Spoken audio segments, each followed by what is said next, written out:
Welcome, everyone, to Boxing Scene Today here at the ProBox TV studios.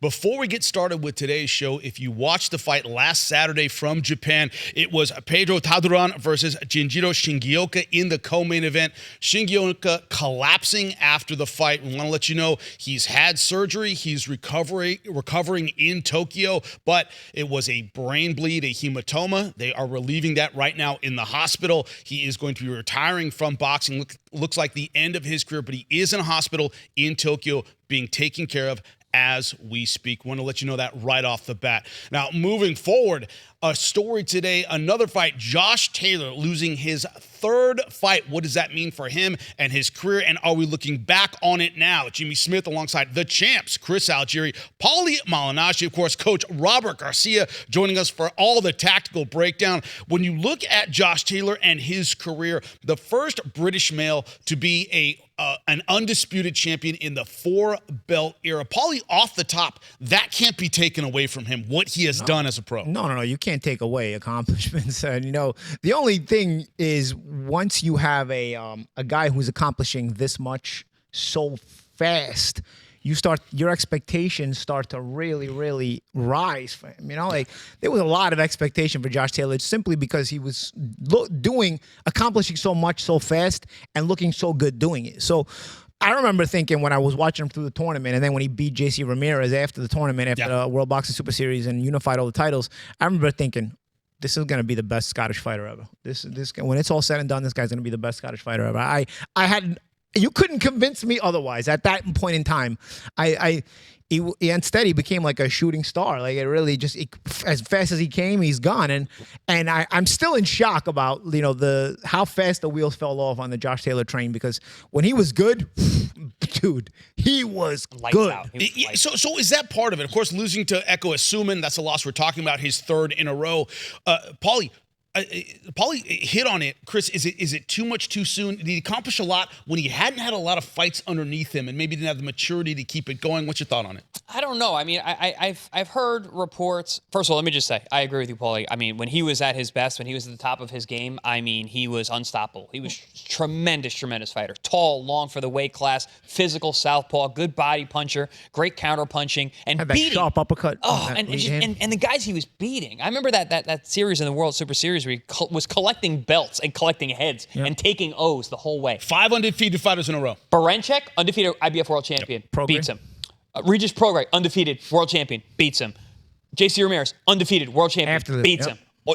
There was one fight in between because of the pandemic year. It was kind of an off year. He fought some and remember, Ramirez guy who's also undefeated. Ramirez wasn't in the tournament, so he had to fight him after the tournament. And you were thinking, okay, what did he win because Ramirez isn't in there? And on our shores, Ramirez had been very impressive too. So I called that fight. It was an excellent fight. There was that dynamic where, is he good or not? He won the Super Series, but maybe the best guy wasn't in the Super Series. Let's see. Yeah. And I think he dropped Ramirez in that fight, right? Yeah, twice. He had a nasty uppercut. He was lights out. He had a pull left hand as a southpaw, and then he had a really nasty uppercut on the inside. Bang! That put Ramirez on his back. Ramirez fought valiantly that night. Fought a really, really good fight. Won a lot of rounds getting after that. But yeah, Josh Taylor, I mean, dude, the guy doesn't have 20 wins. And we just talked about all those things he did. He's at 19 wins. He didn't get over 20. And he's done all that. Shooting star. Up and down. And a lot of it was... and really, you mentioned 3 in a row. A lot of people argue 4 in a row. Yeah, people think first Catterall win. First Catterall. So he really hasn't looked good in a long time. And I don't know. That's one of those things where you look at someone like that. It's like, well, maybe outside of the ring issues could be happening. There's always rumors, right? Yeah, Scottish people like to party. So and boxers like to party. So boxers put that together. Not that we're being stereotypical here. So, Coach, let me ask you: what did you think the ceiling was of Josh Taylor? My commentary partners agree that he was lights out when he was at his best. What did you think his ceiling was at the time? Look, I think he was a great fighter, especially when he became undisputed, beating Jose Ramirez, who is my fighter and was at his best also. And it was a great fight, great performance by Josh Taylor. I think his career had to do with outside of the ring.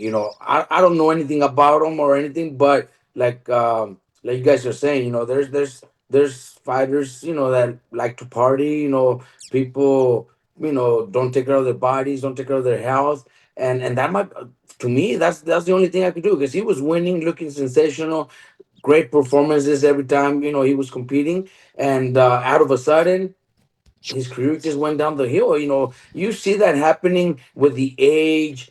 When fighters are already getting old enough, they start taking a little more punishment and fights. But his was quick. It was like from one fight to another that made the big difference. I think it has to do with his maybe Lifestyle. bad habits outside of the ring. What I about can't think of anything else. what about you had knee surgery, Jim? You've had a knee surgery. Knee surgery. Is that more the knee, or is that the layoff by the knee surgery that he might have been living not his best life? Possibly, but you remember he had a knee surgery and then he had a lower foot condition too, where I think he tore like his sole of his foot.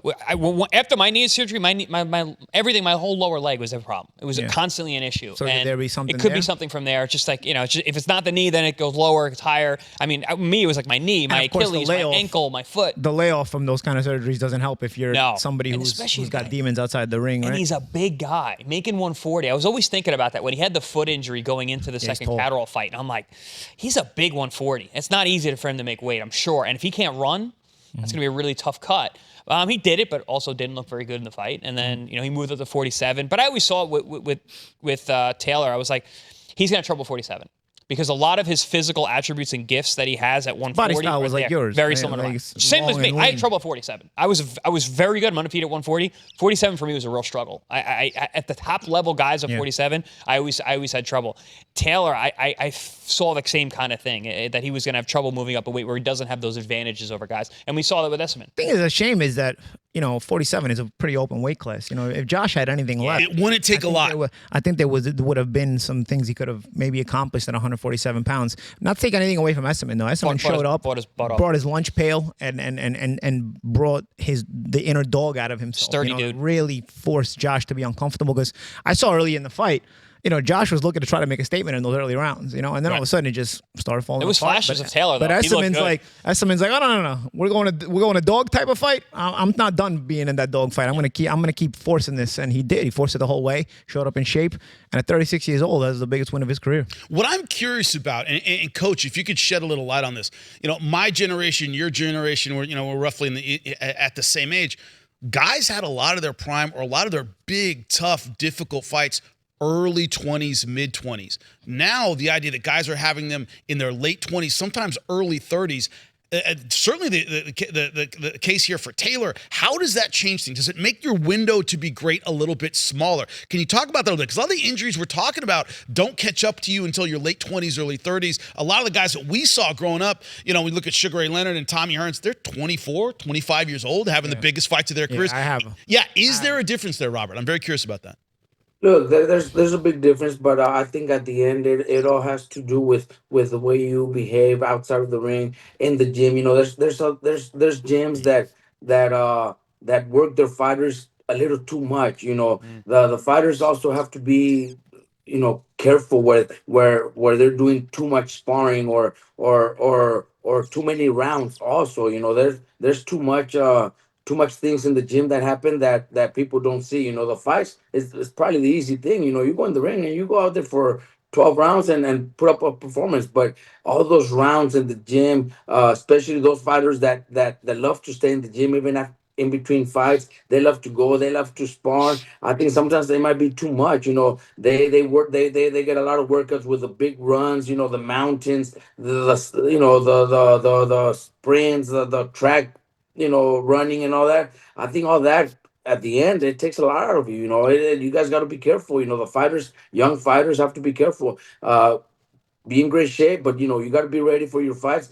Don't overdo it. A lot of fighters overdo it. I think Robert's calling me out right now. I feel singled out. I feel very, but he feels very attacked. You're literally talking about me. But I do want to, continue Robert's point. I think that's a great point, Coach. And Jimmy, you great point in bringing it up in general about the fighters that used to fight, a lot of their tough fights early in their careers, and now, it's coming out a little later that they fight the tougher fights.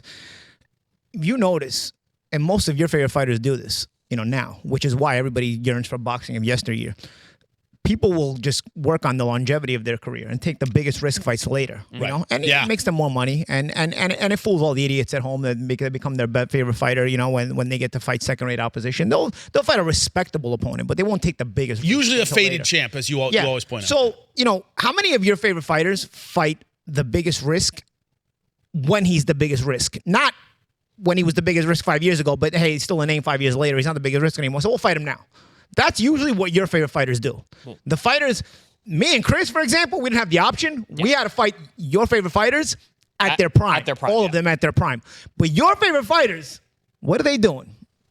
Back in the day, the reason we yearn for yesteryear is because back in the day, your favorite fighters fought the other guy's favorite fighter in their primes, and you were just salivating for the matchup because both guys were hungry, both guys were ferocious, and both guys were at their best. Today, everybody's like, oh, let me try to steal the bag. Let me work on this longevity a little bit. This guy was a threat 5 years ago, and now he's still a name, so I'll fight him now. And now on my resume in 20 years, look, I had this guy. How many former champions did you beat? Yeah, when they were 65 years old. I know, looks great, right? Well, let's give Josh Taylor his flowers. He is that guy. I was just gonna say that. See, can't bring it full circle. See, thinking for me. See? We're all linked up. I'm thinking and he's speaking. Josh Taylor, you know, back in the day, those guys also didn't last as long. Josh Taylor didn't last as long. We're saying, could it be this? Could it be that? Could it also be that he took on all the tough fights in his prime when he was young because he chased for greatness early? When you chase for greatness early, sometimes you don't last as long, bro. You know what I mean? Like, look at the guys like Meldrick Taylor, for example, too. You know, like, you look at those guys from back in the day, they were done by their mid-30s, dude, because they were worn out. You know what I mean? Like, and you hope that those guys made enough money in that shorter run. And some of them did, some of them didn't. I mean, you know, but either way, that's when the best fights happen. Yeah. The best fights happen when both guys were at their most ferocious, but also at their best prime, you made this mentally point, and physically. Even if you catch a loss during that time, especially or it's a bad, grueling fight, you just recover better when you're 25. Yeah. The damage from those kind of fights, like you mentioned that the Cotto fight, like it was a really tough fight, like took a toll on you. We mentioned that about Devin Haney. Devin Haney taking that bad loss to Ryan. It's like, well, he's young. He's going to recover. You take that beating when you're 35. That's more psychological. But when you're 35, it's physical too. Yeah. That's what I mean. The psychological, you got time to get over it, but the physical never goes. You don't get over the physical. Yeah, if you're damaged goods, you're damaged goods. Yeah. But that generally happens later on in your career. Teofimo Lopez, another guy who fights guys when they're dangerous. He fought Taylor when Taylor was very dangerous, and he beat him. Lomachenko was still very dangerous when he fought him. He fought Lomachenko. He doesn't wait anybody out, and he fought a lot of guys that. The Barbosas, I'm trying to think of the other guys that he fought that were really tough. The Sandor Martins. Comey was very dangerous puncher. Oh, who's the kid from Boston? I'm drawing a blank. Jermaine Ortiz. Really, nobody wants to fight that guy. He doesn't make you look good. He fought all those guys at those times. So Teofimo Lopez is another guy. But you see what happens, right? When guys like that fight the constant tough fights, then they take a loss, they don't look good. They get criticized. But the guys who are preserving themselves, or when they have trouble with a Jermaine Ortiz or Sandor Martin, it's like, or the guys who have, the guys who we're calling out, who the groupies at home just like to cheer for, like, dude, they're not doing that. They're fighting guys that just continue the longevity process. Let me make it last as long as I can because there's enough idiots at home who will buy into this crap, and this is why you're getting what you deserve. You're getting the Jake Pauls of the world coming up. You're getting all this crap in the world coming up because boxing doesn't match great fighters against great fighters when they're both great. Because you can be great and then be at the end of your career where you're not great anymore. Just because your name is great doesn't mean you're still great at that moment in time. Fights have to happen great versus great. That's why the Super Series was so great, and it did force these guys. What it did for Josh Taylor. For Josh Taylor's star rose so fast at an early part of his career. You said he doesn't even have 20 wins, but he won the Super Series in a tough weight class. He collected the belts from champions. And is a true four belt era champion, like undisputed. That's I cannot speak highly enough about that. When I got to ask Coach about this. I used to drive, by the way, a 1969 Barracuda. That was my car when I was in California. Loved it, great car, but there were so many things. When I would fix it or do whatever, the guys would, shrug their shoulders, goes, "It's an old car. Yeah. What do you like? This is going out. Yeah, it's old. What can you do? You can always rebuild those, though. You can rebuild them. Unlike these computerized cars now, where you can't do anything. Screw you, Coach. What I'm curious about is from your perspective as a coach, you're dealing with a guy maybe in his early to mid 30s. I remember when Arturo Gotti and Mickey Ward became Gotti's coach and said, I can't teach him anything. I'm there to help him out pretty much. What can you it didn't do work to out when they fought either. Right, exactly. Nobody knows what happened in that training camp. I know. But when you look at it, Coach, what do you do with somebody in the early mid 30s? They've been a pro for maybe a decade. How do you right the ship, or is it you do what you can with what you have? Look, we have to work with the promoter, the manager, and be very careful with who they're fighting, who we're gonna match them up with. We also have to be careful with which one's gonna be the best fight for my fighter. If it's the biggest payday with the less risk, when they come to that point, I've been in that situation with many of my fighters, and we have to know when it's time, and we have to talk to them too. We have to let them know that it's time. Maybe to hang it up, or maybe give you one more fight or two more fights, but we're gonna make the most money with the less risk. It's just the way. It's a sad it's a sad situation to be in, because the fighters become family, and they're like my kids, but it's not easy. I think I'm gonna go back to what we were talking about. I think activity is also a big difference. Fighters years ago were a little more active than what they are right now, and inactivity also brings a lot of injuries. When you're not active, you're not in the gym, you're not fighting often, it hurts. When you come back and you've been up for 6 months, to fight once a year, once every 18 months, that's just not right. I think inactivity also hurts very much at this point right now, because fighters are not active enough. Well, if you look at the Echo Asuman fight, Chris, is it a problem that the fight was close enough and Taylor had his moments enough that he thinks he can still maybe compete at 147 pounds? Wasn't a blowout, but Asuman, of course, 36 years old. This idea, he hurt him a couple times early in the fight, but just couldn't finish it out strong.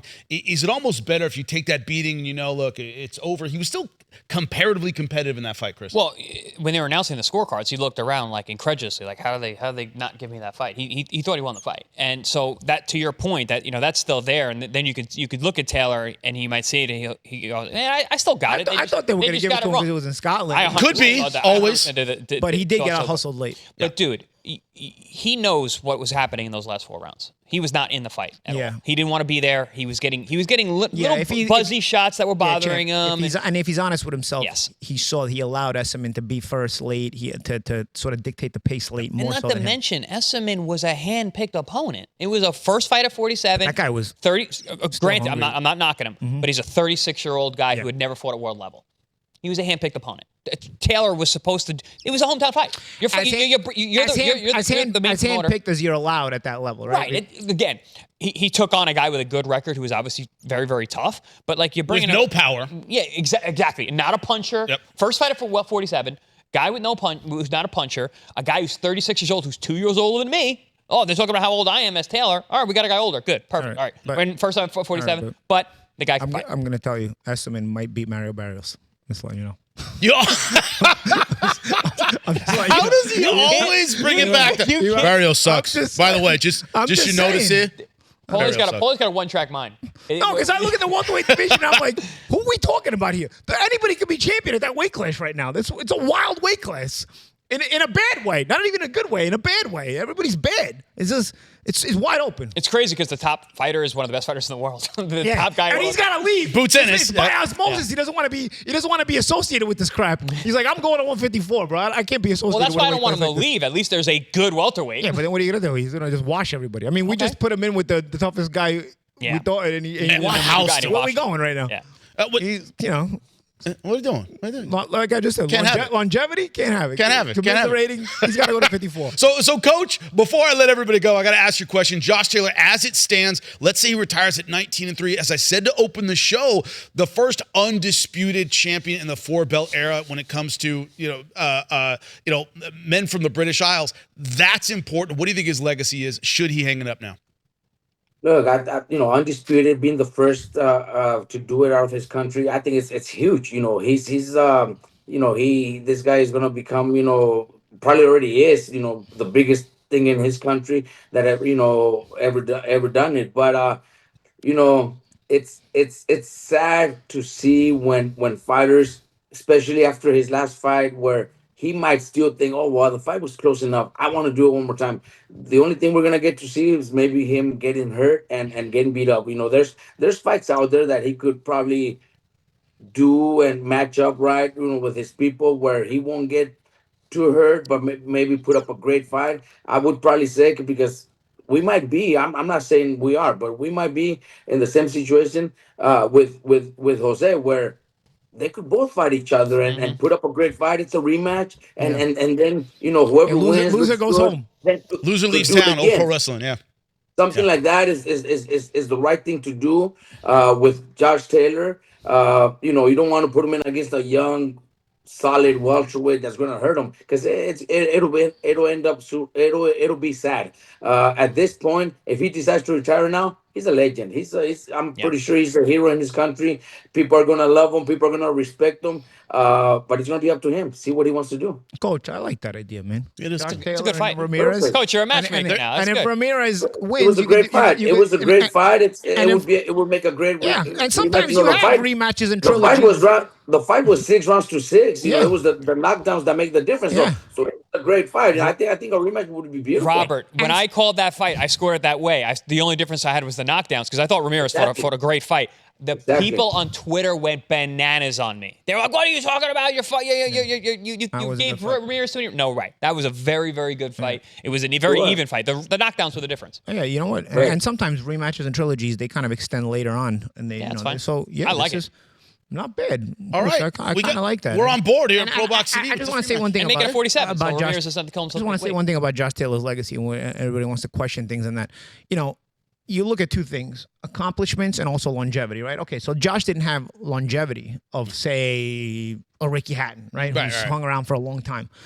But also a guy like Ricky Hatton never unified, right? No. This guy was the undisputed champion at 140 pounds. So when you're judging Josh Taylor, what criteria you want to use? Because honestly, if you look at accomplishments, he accomplished a lot. It was a short time. Didn't have longevity, but the guy accomplished more than most guys who win world titles will ever accomplish, including a lot of your great favorite fighters. So quick question. Who would you rather be? Would you rather be the guy with a very long, extended career that makes boatloads of money, or do you want to be the guy who, I don't want to say flash in the pan, but he accomplishes everything quick, gets out, is healthy, made some bucks, but you don't got the treasure chest. We live in a world where people prioritize money sometimes a bit too much. Yeah, I mean, I know agreed. it's desperate times because there's a lot of inflation and all that other stuff, and people really prioritize money more, and there's a greed there, and I can tell even in boxing it's spilling into boxing where guys are looking for the easiest fights for the most money they can get, and I see a lot, like I said, a lot of your favorite fighters just take advantage of it and are ruining the sport. So I say there's an advantage to doing that because it financially helps you. But when you're older, when you get to be my age and you look back, I'm telling you, unless you're lying to yourself in the mirror, you're going to kick yourself in the ass. I'm telling you. Unless you're a loser inside to where you can lie to yourself and be happy, I'm telling you, you're going to kick yourself in the ass because there still has to be that inner fighter inside you that says, I was better than that. I could have done that. So I don't know, man. Unless you're a loser inside, I don't know. I don't know. You know what I mean? I feel like fighters are born to test themselves to the max. Josh Taylor tested himself to the max. You don't want to criticize him for lack of longevity. You want to criticize. One thing you're not going to criticize him for is he accomplished more than most fighters, even most champions ever will. Also, to put it in perspective, did sell out the O2 Arena more than once. So he made money while he was fighting for sure. We appreciate you all. This has been Boxing Scene Today. For my broadcast partners, for Coach Robert Garcia, we appreciate you watching. Tune in. Get your boxing news here. Find out why millions are watching.